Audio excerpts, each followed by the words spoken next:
Om Tavakathamratam Tapta Jivanam Kaviveryaditam Kalmashapaham Shravanamangalam Srimadatatam Bhuvivananti Puriyajana. Your words are like nectar, bringing life to scorched souls. They are praised by poets and remove all sin. They are auspicious to hear, wonderful and exalted. Those who spread these words throughout the world are truly giving souls. Good morning, it should be good evening, everyone. It's actually morning for us, but by the time this is posted, it will be evening, so I hope it will. Anyhow, welcome everyone to the class on the Gospel of Sri Ramakrishna. We're on page 216 in the English translation. And this is chapter 10, The Master with the Brahmo Devotees, part 2. The date is April 22nd, 1883. And Sri Ramakrishna is in the garden house of Beni Madhav Pal at Sinthi near Calcutta. And this is the occasion of the semi-annual festival of the Brahmo Samaj. So many of the devotees of the Brahmo Samaj were present and sitting around the master and asking him questions. So we stopped last time with the question, Brahmo. Sir, is it good to worship God with form, an image of the deity made of clay? Now, I very briefly started this discussion last week, but it's a big discussion, so I thought we could start over with this. Sakar worship, this is akara, with form, has so many different meanings. Excuse me. And when the Brahmos object to it, they have a big objection to it. It's almost invariably image worship.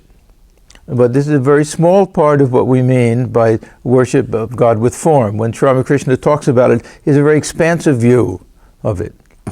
So, in very brief, we can say that the discussions are generally on 3 or 4 different levels. One is this idea of going into a temple and seeing an image made of stone, made of clay. It can be anthropomorphic, or it can be many of the images are simply natural things we find in nature. If you look at the 3 deities that are worshipped in Sri Ramakrishna's family home, so the element of Vaishnava worship is there with Raghuvir. Raghuvir is not a picture of Rama. It's a stone, a shalagram. And then Shiva is worshipped there. It's not a picture of Shiva, it's a Shiva lingam, also a stone. And then Shitala is worshipped, and it's not a goddess, it's a pitcher of water. So this image worship, it wasn't always with some anthropomorphic image, but some type of symbol will be there. So this is one type of worship. The Brahmas were deadly against it, so much so that you had to sign a form. You had to make a pledge if you wanted to join the Brahmo Samaj that you wouldn't participate in any of that type of image worship or idolatry even. To go into a temple and bow down before an image and wave incense and do all of that, they thought that was somehow barbaric.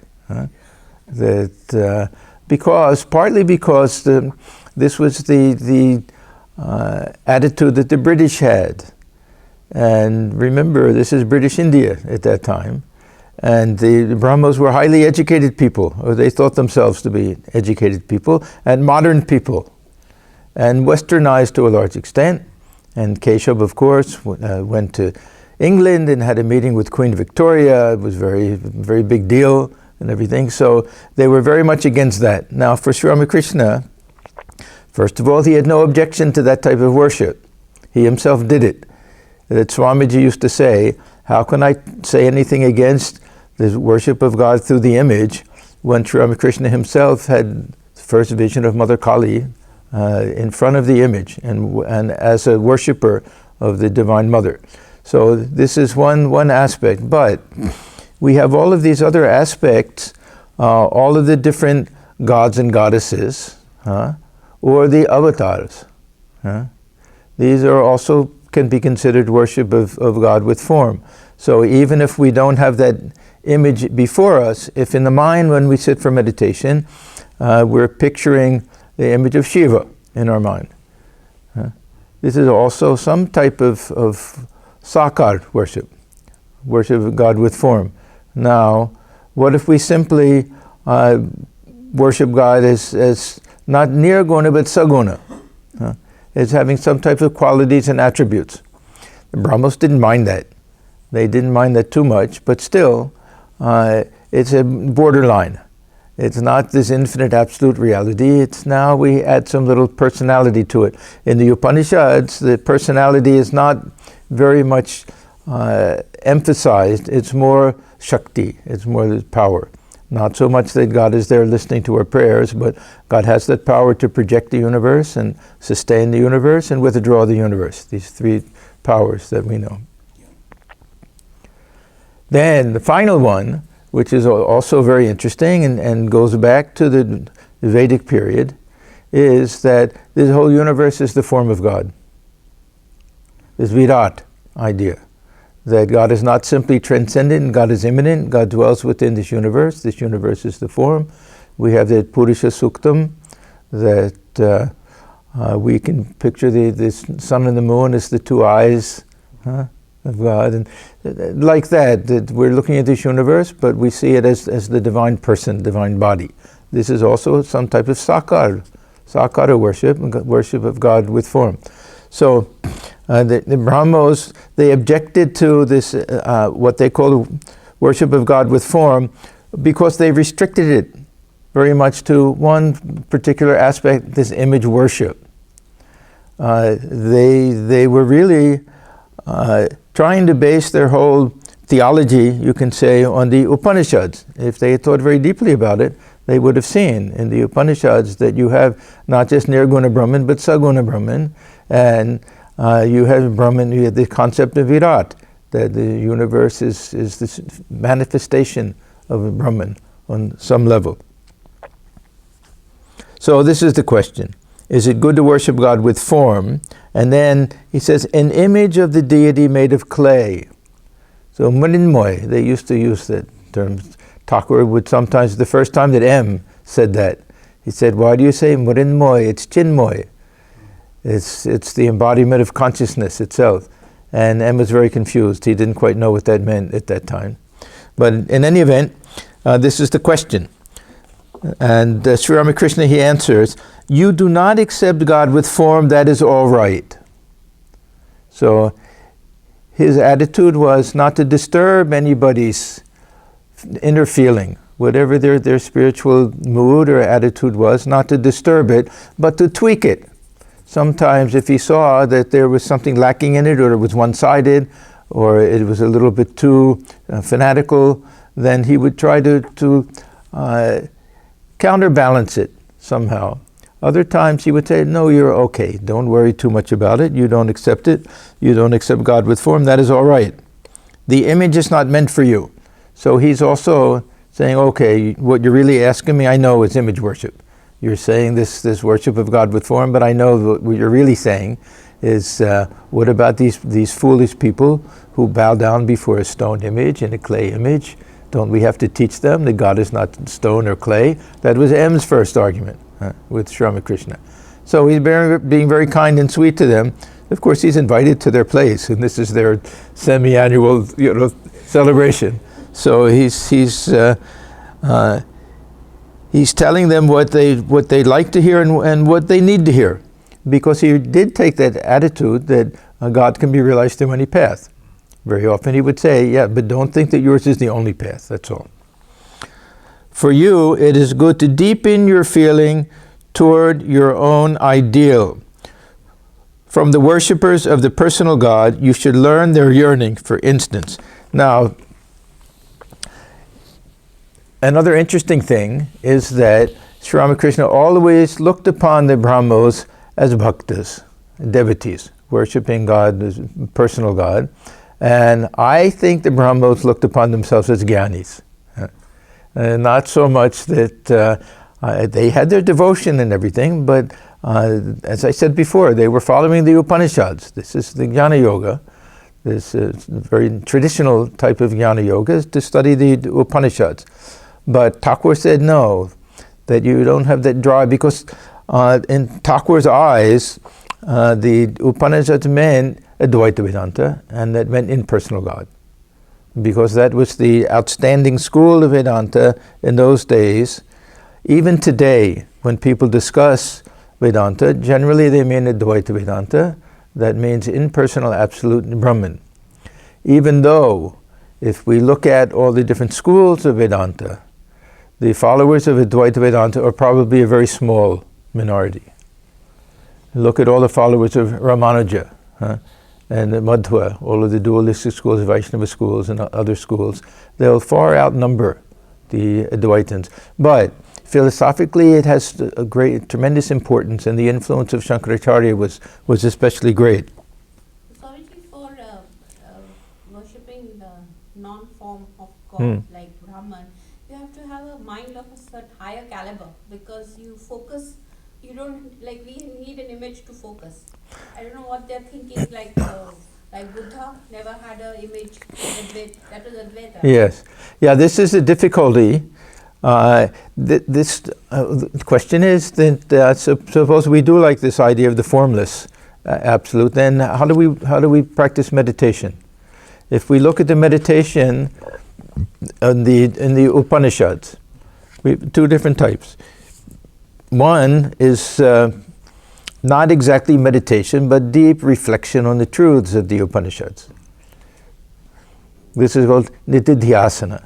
So we have our shravana, we listen to the Mahavakyas. The Guru says, thou art that. And then we hear that, then we think, what exactly does it mean? I know that I'm something different and Brahman is something different, so let me think, what can it mean? It can't mean me as this body, so I eliminate that. It can't mean Brahman as the Ishvara, so I eliminate all of that. And then when I start to get this feeling that, that if my nature is consciousness and the nature of Brahman is consciousness, then there's only one consciousness. Then we let the mind fix on that idea. So it's a different type of meditation. It's not really, it's very deep reflection or contemplation. The other, there are things called vidyas or upasanas in the Upanishads. These are symbolic types of meditations. So if we think, one image that I like very much from the Mundaka Upanishad is the arrow that goes into the target. And using target of Brahman and using the mind and Om is the arrow, and trying to picture, even if we have that image in our minds of that arrow in the target, then that feeling of merging is in the mind. Or in Gita, we have that image of the candle with a flame in a windless place. So this is a type of meditation on the absolute. We can say, well, you're actually meditating on a candle and a flame. It's true, but the mind is becoming motionless by meditating on something motionless. So there are different ways of doing it. One could move to that level. One starts with the form. We don't have to. When we say a higher level, I would say not necessarily higher, but the number of people qualified to do it would be fewer. And generally it was always held to be for those who practice renunciation, for the jnanis, and a little bit more difficult because there's nothing concrete. But we can still, Thakur says, you want to know what it's like to meditate on the absolute, try to picture a bird that's released from the cage, or picture the fish that's been let out of the fishbowl and they're swimming joyfully in and out. Just to give that feeling of perfect freedom and everything. Not that we're not meditating on the fish is Brahman or the bird is Brahman. That's also possible, but this is just to get that feeling of what it's like to be free, feel ourselves one with that absolute, no restrictions, anything like that. You No. could use Maya itself as the form. Yeah, we can. Well, we'll get to that. We can easily think of Brahman as not having any form, but having these powers, shaktis. So the Maya will be the different powers that Brahman has. Yeah, we can do that type of meditation. But generally, the self-inquiry is one type of meditation for those following this path of knowledge. Now, the point I'm getting to here is that Sri Ramakrishna is really going to think of them as belonging to a devotional school, and that he's going to encourage them to try to increase that devotion, that longing for God. Now, this is actually a very, very common attitude that we find in Western religions, that there's no particular form of God, but God has qualities of love and justice and mercy and kindness and all of these things, and we can picture God that way, without any particular form. Now, in mystical schools, mystical Judaism and other schools, God can be thought of as sitting on a throne. That means we're actually picturing, but it's purposely known to be symbolic, not to be taken literally. Now, in Hindu tradition, if we think of the different gods and goddesses, there'll be a variety of interpretations. There'll be those who will say, no, very, very literally it's true. And there'll be those who say, yes, there's some subjective aspect to it, that I'm picturing God according to my desire, what I want to see and everything. The attributes that I superimpose, I'm attributing certain qualities to God. I am doing it. I know that somebody could attribute different attributes. I want to think of God as mother. I don't think that God has a female form, but I want to picture God that way. That doesn't mean if you picture God as father, there's something wrong with it. So I like to use this designation. It's subjective but real. We generally think, oh, it's just subjective. Huh? That means it's your imagination, it's not real. It's subjective and real at the same time. Just as if we take water in a pitcher, the form that it takes, it's not absolutely real, but the water is real. The form is temporary. The form is just because it's in that pitcher, we can move it to something else, but the substance is real. So Sri Ramakrishna is going to emphasize this idea that you don't need to have in mind any particular form of God, but this relationship idea is still important. And you can learn from those who like to worship God with form. And he's going to talk specifically about this Radha Krishna episode. So he says, for you it is good to deepen your feeling toward your own ideal. From the worshippers of the personal God, you should learn their yearning. For instance, Sri Krishna's attraction for Radha. You should learn from the worshippers of the personal God their love for their chosen ideal. This is actually the most important element in this worship of the personal God, that we get to utilize our emotions, because we all know that feeling of love between the lover and the beloved, between the mother and the child and the mother, between two friends, even that strong bond of devotion between the servant and a very benevolent master. That feeling of just wanting to serve. So it's whether we picture Rama as really Rama or not, feeling ourselves to be like Hanuman, and having the devotion that Hanuman had for Rama will be tremendously helpful for us in our spiritual life.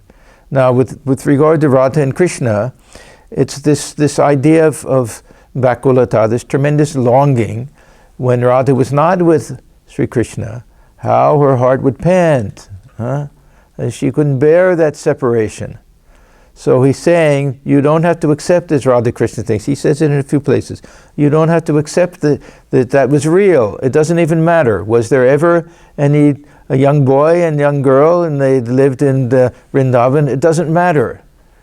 But look at the beauty of this relationship that they had, whether it was real or not. Try to imagine that you feel, try to imagine how it felt to be Radha and longing to meet with Sri Krishna at the end of the day, sneaking out, the full moon night, going and he plays his flute and you dance with all the gopis. To try to imagine that and superimpose that feeling on your own desire to realize God, however you understand God. So this is the importance of this Madhur Bhava, that it's a very intense relationship. And it involves this tremendous joy of union and this tremendous longing at the time of separation. So this is the highest. It's considered the highest of the different bhavas in the Vaishnava tradition. Now, in the Shakta tradition, the highest will be looking upon God as mother, and Thakur says that that has a few. They all have their own special feature. And it depends on the individual who is attuned to that special feature.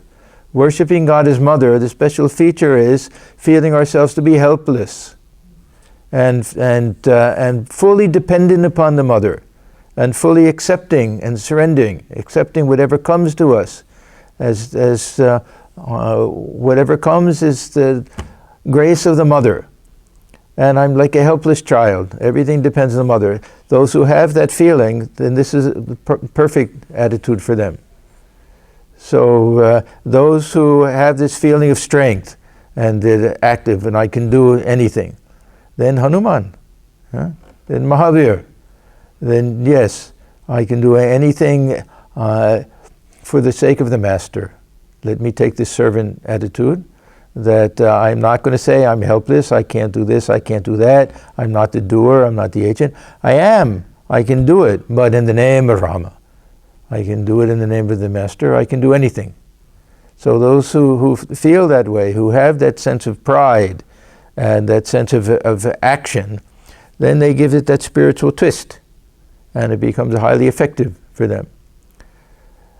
None of this involves having any type of firm faith in the actual historic nature of Rama Lila, or that the Mother Kali actually has 4 arms, and any of that. It doesn't require that. Those things are also helpful for meditation, symbolically, and it may be that there's a certain truth to that. We don't know. How much is subjective, how much is objective? Is there a realm where these gods and goddesses actually live? No stranger to believe that than to believe in this realm. Huh? What could be odder than this world that we live in now? Well, I think that this is the only possibility. Why couldn't there be other lokas? Huh? Anyhow, we don't know exactly these things. Thakur says, and that he gives the impression that these are all our desire and our the imagination, but they're also the vision of the rishis and things. So we don't know. We don't know what type of objective reality there might be with regard to these different deities and everything. Now it may be that after this lifetime, people will go to these different lokas, they'll have that experience, and they're still subjective. Each one will have his own experience. But as good as objective, what's the subjective and objective? This distinction is not so clear cut. Huh? If we have that experience, we have a dream. While we're having it, it's 100% objective. We wake up and say, "Oh, it was all my imagination." Huh? But while we're having it, even this lifetime, when this lifetime is over, we may look back and say, "Oh, I thought it was so real. What happened to it? Disappeared. It's over." So we can't say exactly. When the believers in the personal God worship the images of Kali and Durga, with what feeling they cry from the depths of their souls. Yeah, picture that a small child who gets lost, huh? Can't find the mother. How we see sometimes in the mall or something, the child is lost screaming and wailing for mommy. We see if we can have that feeling, that longing for God. Huh? How much they love the deity. You should accept that feeling. You don't have to accept the image. And we can also accept the image just as a useful symbol for us also. We don't have to be very literal about these things. Brahmo. How does one cultivate the spirit of dispassion? Why don't all attain it? Now, all of these things require a little bit of understanding of the Brahma mindset. They weren't much in favor of renunciation. There was no tradition, monastic tradition within the Brahmos. They had no swamis or anything. Did they even like that idea? It doesn't seem that they were very much in favor of it. It was more of a householder tradition. They weren't against it to the same extent that they were against image worship or some of the other elements of what they considered modern Hinduism, guru and everything. But yeah. When Thakur talks about that image to Chinmay Yes. root, I mean from that to the Right. that level, when it occurs, I mean, will it transform automatically, or it has? Yeah. Now this is a little bit of a different story. When Thakur says the image is Chinmoy, in his vision, he sees everything is composed of consciousness. Everything, but in a special sense, I think, looking at the deity, he won't see it. There was one conversation where somebody says, "Oh, this image, this was made by the great sculptor Nobin something, and made from basalt, certain black stone." And Thakur got a little bit annoyed. He said, "To me, this is the image of pure consciousness and everything. Why talk about who created it and everything?" He didn't see it that way, that's all. Yeah. But for him, everything was Chinmaya. There's a very beautiful term, Chinmaya, in Sanskrit, that nothing is material.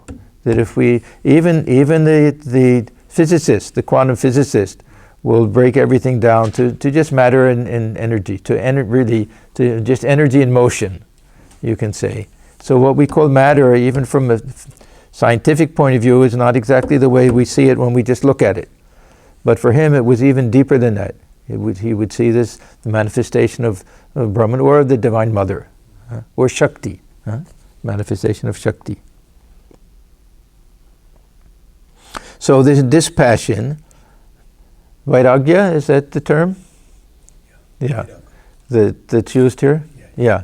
So the vairagya, it's dispassion, but it also means renunciation, and it also means formally renouncing or mentally renouncing, or just being detached from things. So how does one cultivate the spirit of dispassion? Why don't all attain it?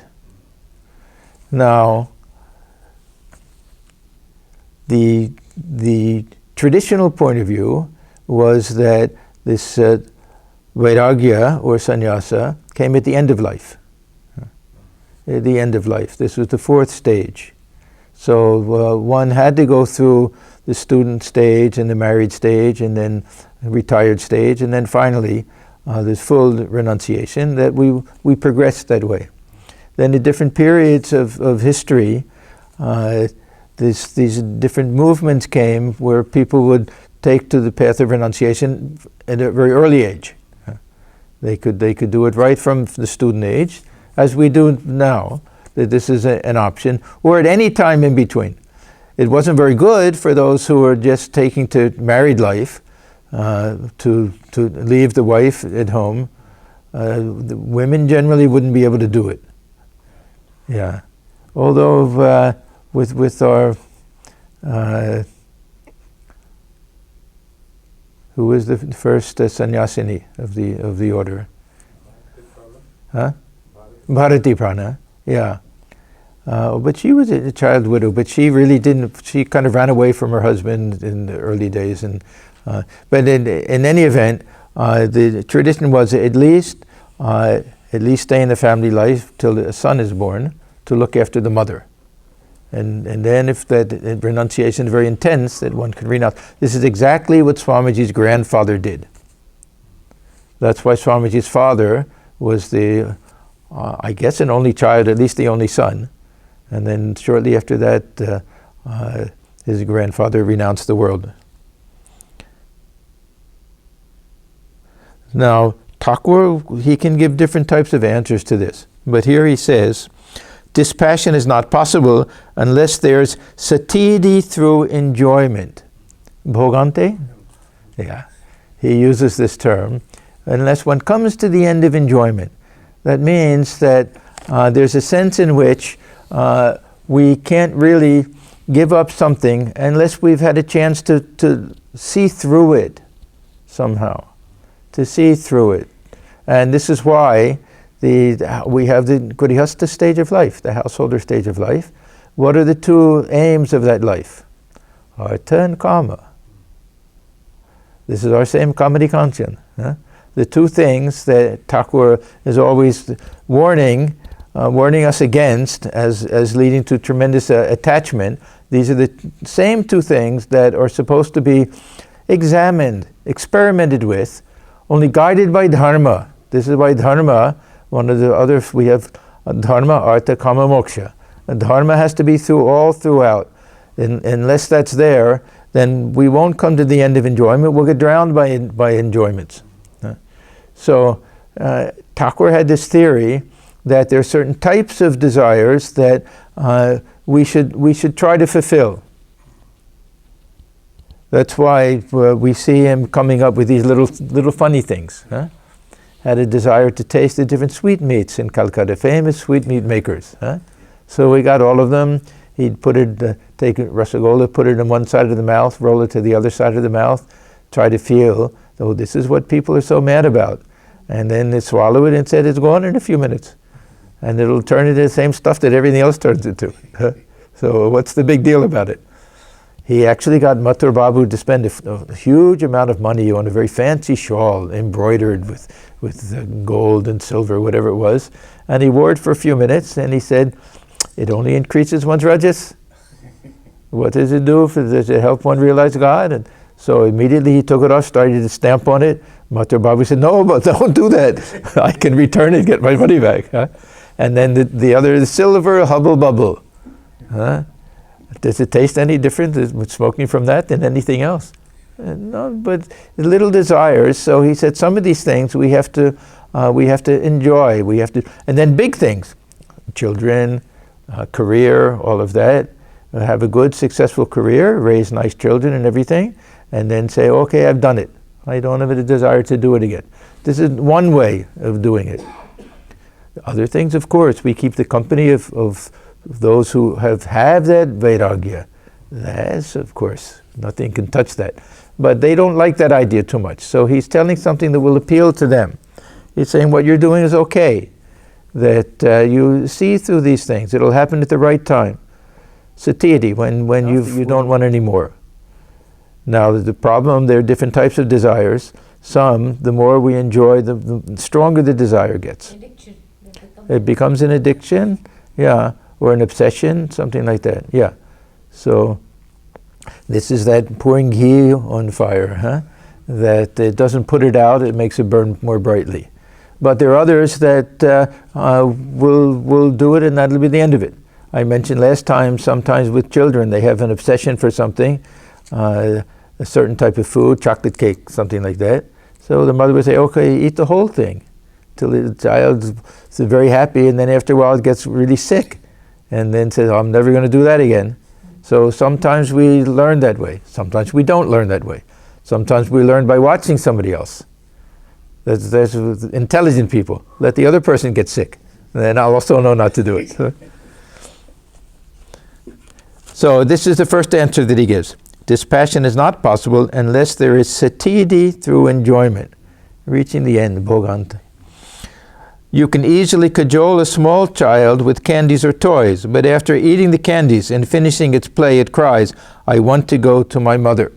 So at some point, through fulfilling these desires, we realize that it didn't really fulfill what was underlying that desire. Some feeling of emptiness, some feeling of need.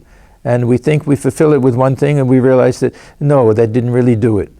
that there's something deeper, some deeper longing, desire behind it that I'd never really understood.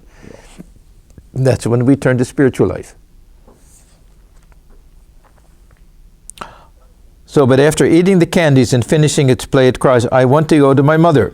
Unless you take the child to its mother, it will throw away the toy and scream at the top of its voice. Now this is M speaking. The members of the Brahmo Samaj are opposed to the traditional guru system of orthodox Hinduism. Now in the tradition of the day in Bengal, according to the Vaishnavas, there was a family tradition, Kulaguru. This is Kulagurus. It was all set up. You didn't go in search of the guru. That there was one family that all the descendants of that family will be gurus for the local area, or those of the same community, at least. The Vaishnava community generally had that type of guru system. So they didn't care for that. The other thing is, of course, that one goes in search of a guru, or one happens to meet one. It can be a sannyasi, it can be from a different tradition, anything like that. Why they didn't like it, I don't know exactly. Keshav was more or less the guru for them, but did not give apparently any type of formal initiation, diksha, or anything like that. We don't hear of that, and they didn't like that idea. I think it was a little independent streak.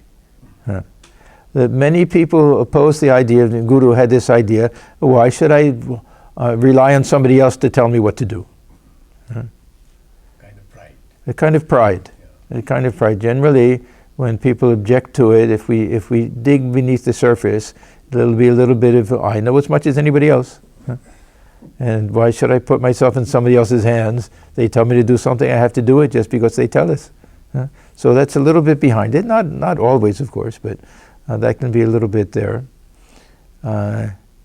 Many traditions throughout the world that start out with some intermediary. So you have to have a priest that will perform this yajna for you. In Judaism, they also had the priest. They had the priest for a long time, and they also had something like yajna. There would be a fire, and they would do offerings in it and everything. And then it switched to this rabbinical period. And the same thing in Islam. In Islam, when they do prayer, the imam or whoever it is will also face the same direction. So not facing the congregation, but also just being a kind of prayer leader that way, but not an intermediary. You go directly to God.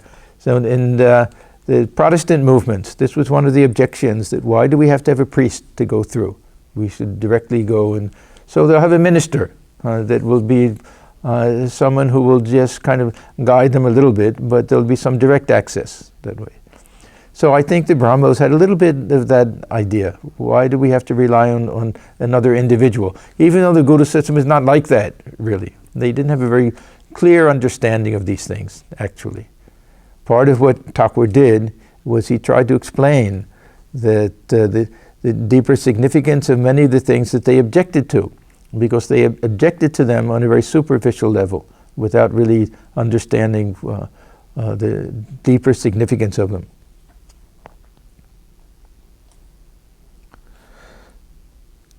So the members of the Brahmo Samaj are opposed to the traditional guru system of orthodox Hinduism. Therefore, the Brahmo devotee asked the master about it.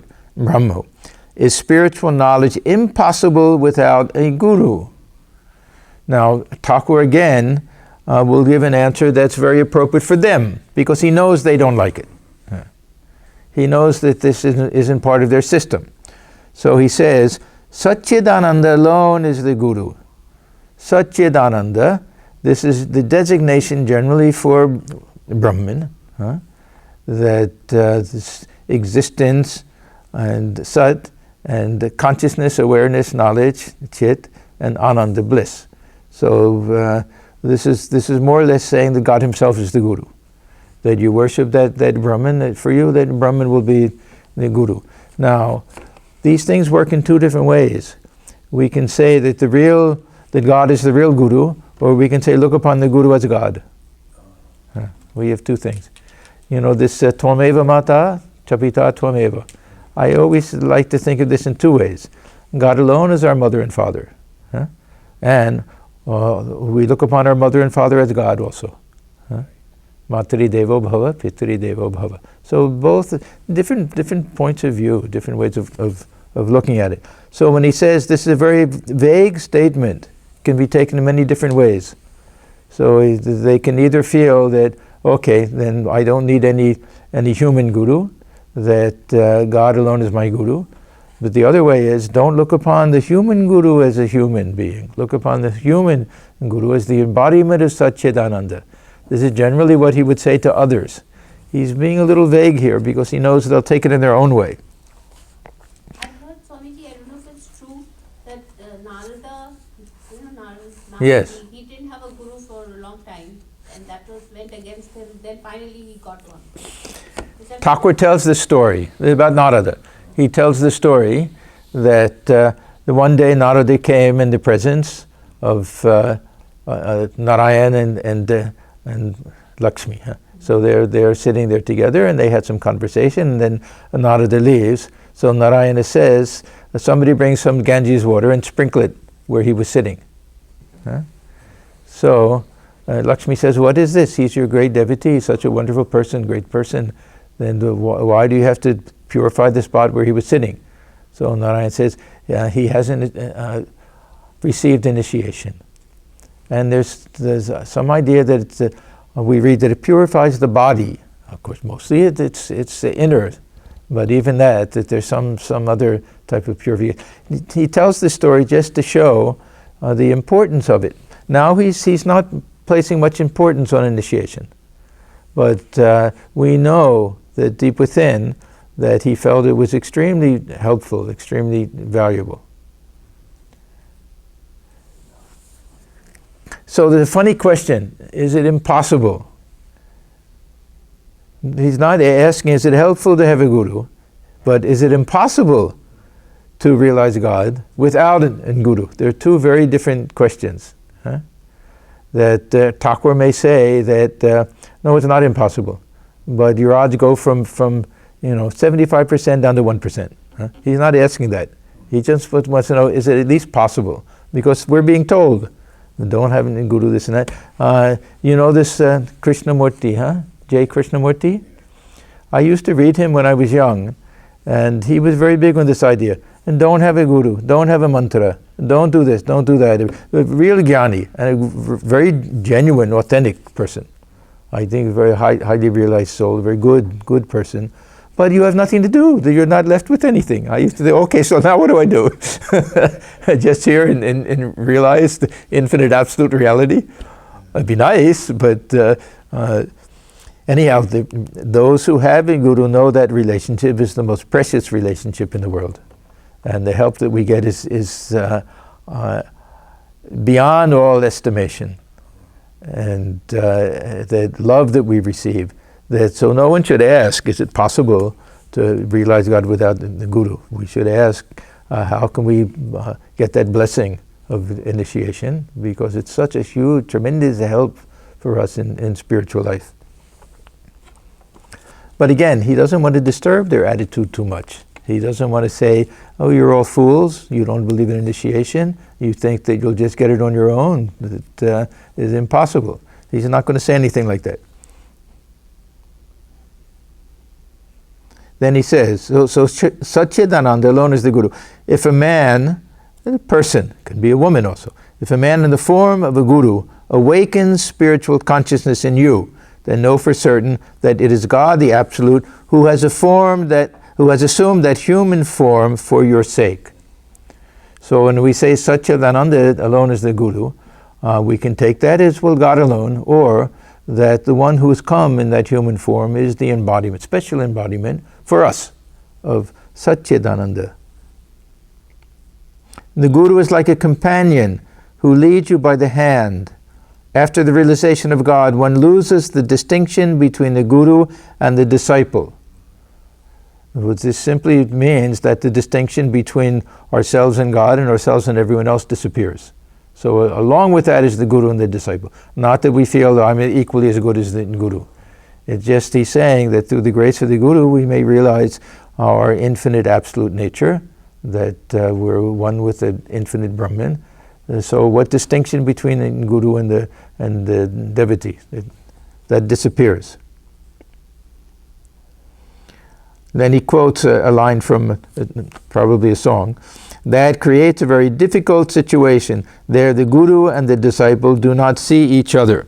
There's a footnote. Because the aspirant realizes at that time the oneness of existence, and hence does not perceive the separate existence of the teacher.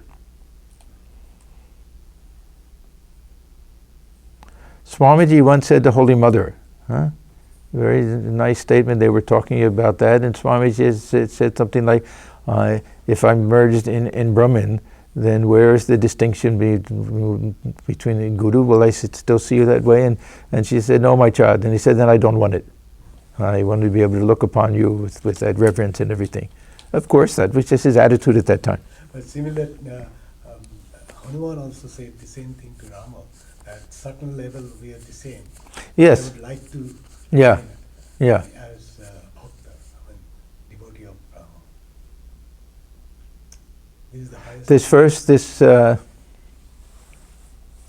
Janati Nathe. yeah, yeah. Srinathe, the first thing that we recite, how does it go? Srinathe Janaki Nathe Abheda Paramatmani. Yeah, so I said with regard to the Supreme Self, there's no difference between whether we think of it as Narayana and or as Rama. It doesn't matter. There's no difference. Still, Rama is my sarvasva, is my all in all. I only want to see this Kamala Lochana, the lotus eyes of Rama. So yeah, this is the attitude the devotee takes. Maybe there's oneness in everything, but I want to have at least a little bit of the feeling of distinction. This exactly what Thakur means when he says, I don't want to become sugar, I want to taste sugar. I want to enjoy the sweetness of the sugar. So a little bit of this line of ego that has no real substance to it, but allows us to have that relationship. Yeah. Srinathe Janaki Nathe Abheda Paramatmani Tatapi Amasarvasva Rama Kamala Lochana. Yeah, very beautiful. Yeah, yeah. So even though, still, nevertheless, even though that with there's a oneness, all merging in this Paramatman, in the Supreme Self, still, I want this lotus-eyed Rama. This is the object of my worship. I want to see that.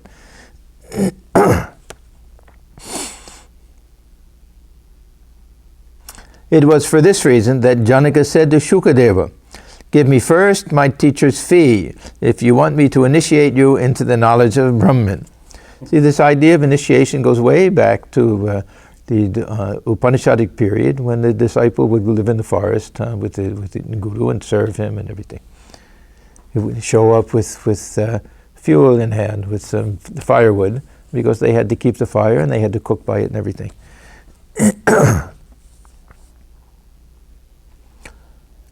So Janaka said to Shukadeva, give me first my teacher's fee if you want me to initiate you into the knowledge of Brahman. For the distinction between the teacher and the disciple ceases to exist after the disciple attains to Brahman. The relationship between them remains as long as the disciple does not see God. It was dusk. Some of the Brahmo devotees said to the master, perhaps it's time for your evening devotions. So this will mean a Sandhya, Sandhya Vandana and everything. Yeah. What they thought about him is very hard to say. Did they realize that he was a sannyasi? As a sannyasi, you don't. They renounce all of those things. He never presented himself that way. He never dressed like a sannyasi. He never talked about himself that way. But of course, he was beyond that, Paramahamsa. They knew him as a Paramahamsa, but this is almost the way they would address, a very orthodox Brahmin who would follow these rituals. As soon as the sun goes down, that they would have to do their Gayatri Mantra and all of that. Or they may just think that, no, now it's time he'll do some meditation or japa or something like that.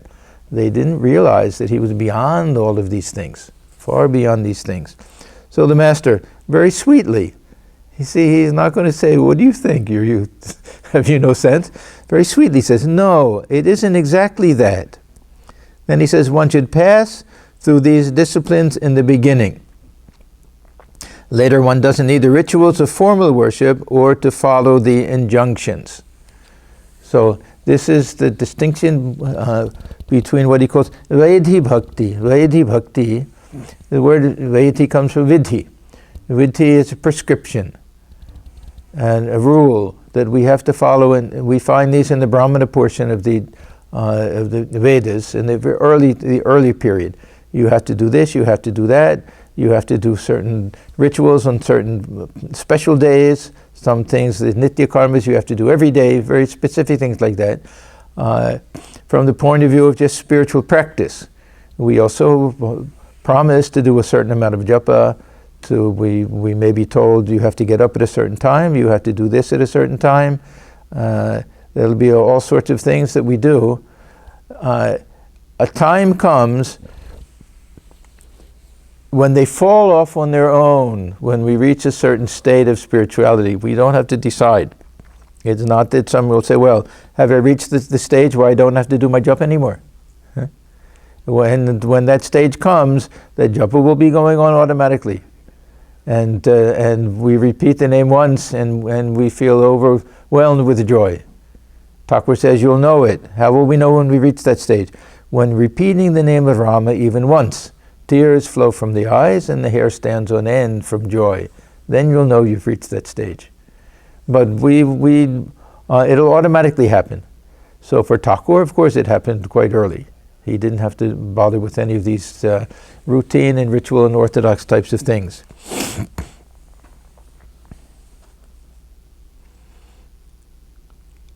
After dusk, the preacher of the Brahmo Samaj conducted the service from the pulpit. They did everything almost in a church-like way. That there would be a pulpit and there would be some readings and some sermon and some group chanting. They would chant the verses from the Upanishads, and then the very formal type of singing, just like in a church. They had a songbook. So people, the Brahmo songbook that people could read, and now we'll sing hymn number 34, go to page 60, like that, and they would do all of that. So they had a whole service, very much based, I believe, on the Christian idea. Yeah, but still with the Upanishads as the background. Of course, they had special devotion to Christ also, but Thakur did as well. And there's one thing: as much resentment as there was towards to the British and towards this forced conversion and all of that, at the same time, generally there was tremendous respect and recognition of the great spiritual personality of Christ at that time. I remember one of our Swamis saying that he went to, of course many of them went to the missionary schools, and he said that the teachers there, who were generally Catholic, not all, with many Protestant missionaries, of course, but St. Xavier's and things in Calcutta, that they would always be surprised that they would see that we could keep a picture of Christ on our shrine, along with whoever else we worship, and they would think, well, how can you do it in addition to all of the others? And sometimes they would say, well, if you accept Christ, then you want to be a Christian. And they could never understand how the students would be so surprised. Why should I become a Christian when I accept Christ as an avatar? Why should I convert and leave this fits perfectly well with my religion? Huh? So there's an attitude towards Christ and the attitude towards Christianity were two very different things at that time. Swamiji, he said, if I had been there, I would have not simply washed his feet with water, but with the blood of my heart, something like that. Yeah. So much devotion. And when he traveled, he only carried 2 books with him. When he traveled throughout India, Gita and Imitation of Christ. Oh, Imitation of Christ. Yeah. He loved that book, and he wrote a Bengali introduction to it at one time.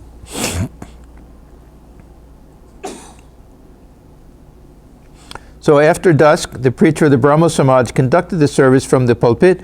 The service was interspersed with recitations from the Upanishads and the singing of Brahmo songs. Many of these were written by this great Brahmo teacher. Of course, Tagore, he was at this time probably 21 years old. He was 2 years older than Swamiji. Yeah, 61. So, Swami was 63, Swamiji was 63, he was 61. Yeah, so he was still 19, 20, something like that. He probably had written some songs, but later, of course, he became the most important of all the songwriters. Before that, Taralokyanat Sanyal wrote many of the songs, and actually, is it this date, or the next day, when Rabindranath Tagore and a few other members of the Tagore family were present on this occasion. This is the only time, as far as I can remember, that we see the name of Tagore, Rabindranath Tagore, as being there and meeting Sri Ramakrishna. How many times he saw him, we don't know. He must have seen him on different occasions. He wrote about him, as far as I know, once. Yeah. One poem or something. Yeah. Purely on Purely on Tagore. Otherwise, he didn't say too much. There was not a very smooth relationship between him and the Brahmos and Swamiji and everything, and some jealousy, maybe, or anyhow. Devendranath Thakur was here.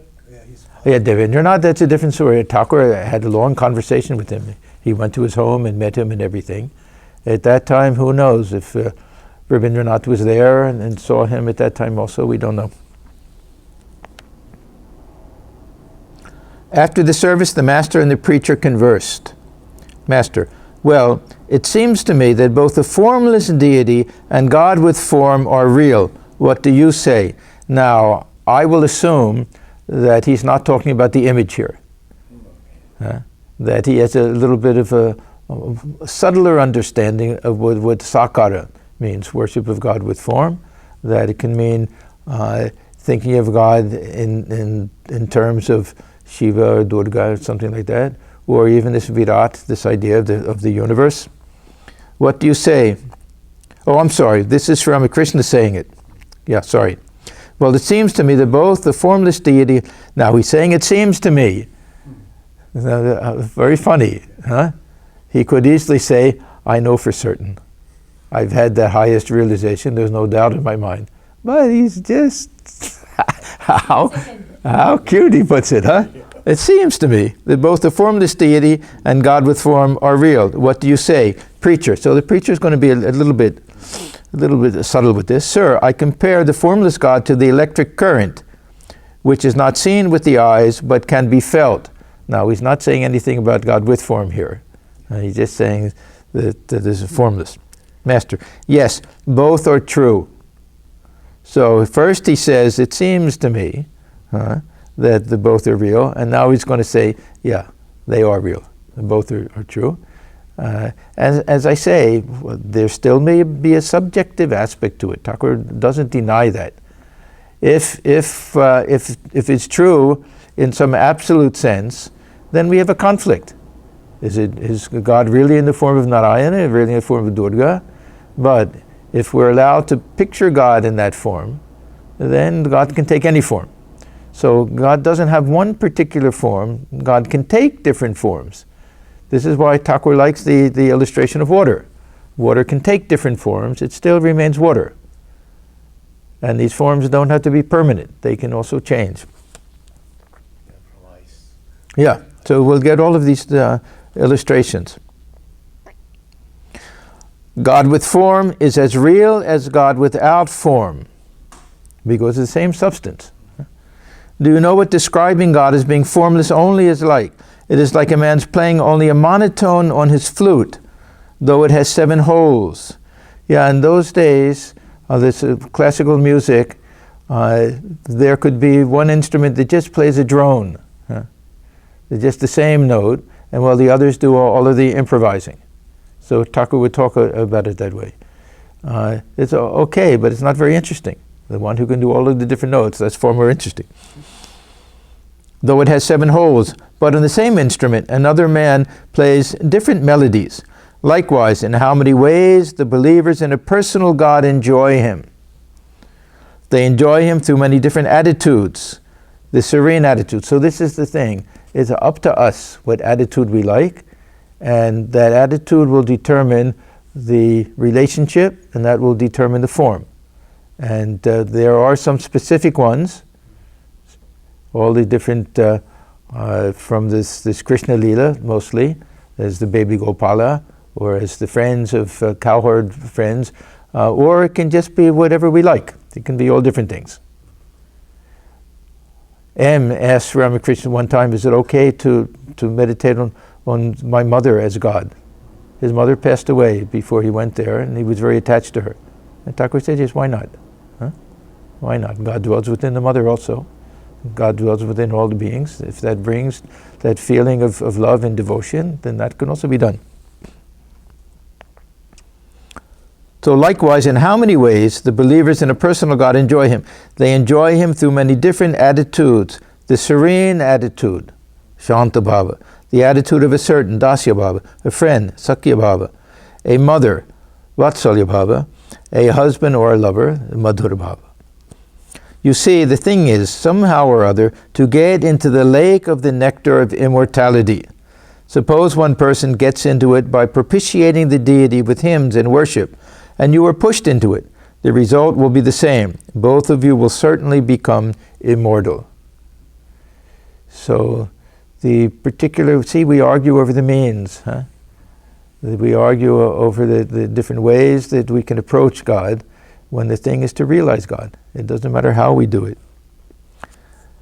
I give the Brahmos the illustration of water and ice. Satchidananda is like an endless expanse of water. So, formless. Formless, homogeneous.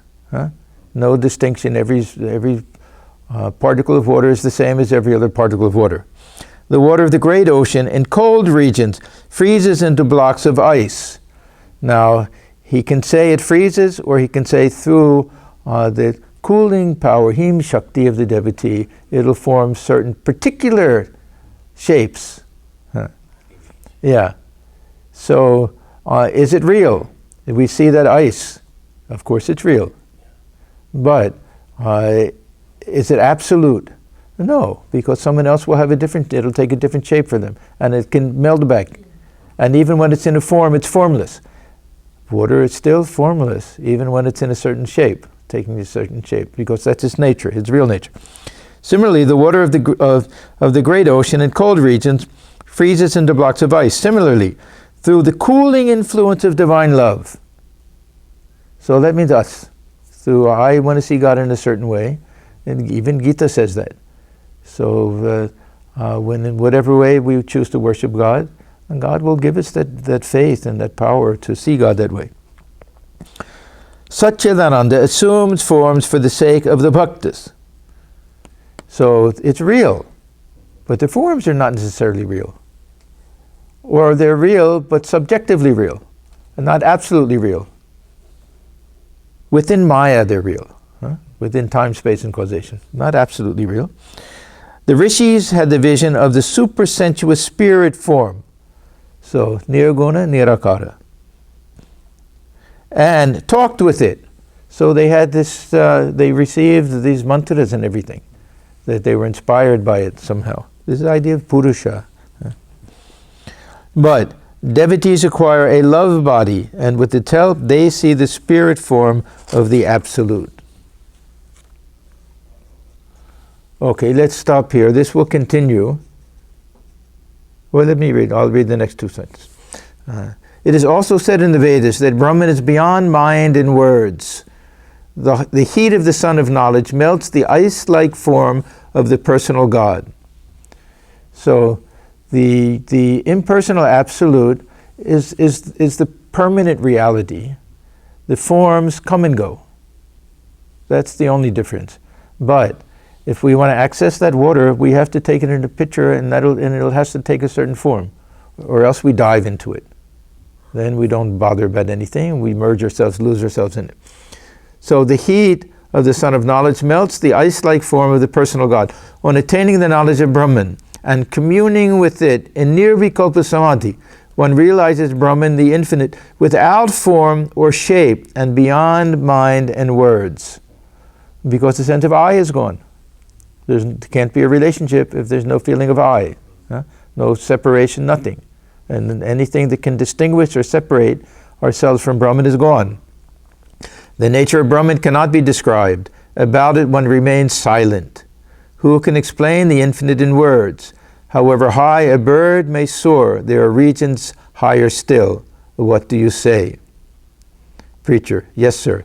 It is so stated in the Vedanta philosophy. What else can he say? Yeah. Okay, so we'll stop here. And close with our chant. Om Niranjanam Nityamanandarupam Bhaktanukham Bhatura Vikraham Vai Ishavataram Parameshamhityam Tam Ramakrishnam Shirasa Namama. We bow our heads before Sri Ramakrishna, who is stainless, of infinite nature, whose heart melts in sympathy for his devotees, who is an embodiment of the divine and the Supreme Lord, and ever worthy of our worship. Om Shanti, Shanti, Shanti. Peace, peace, peace be unto all. Thank you.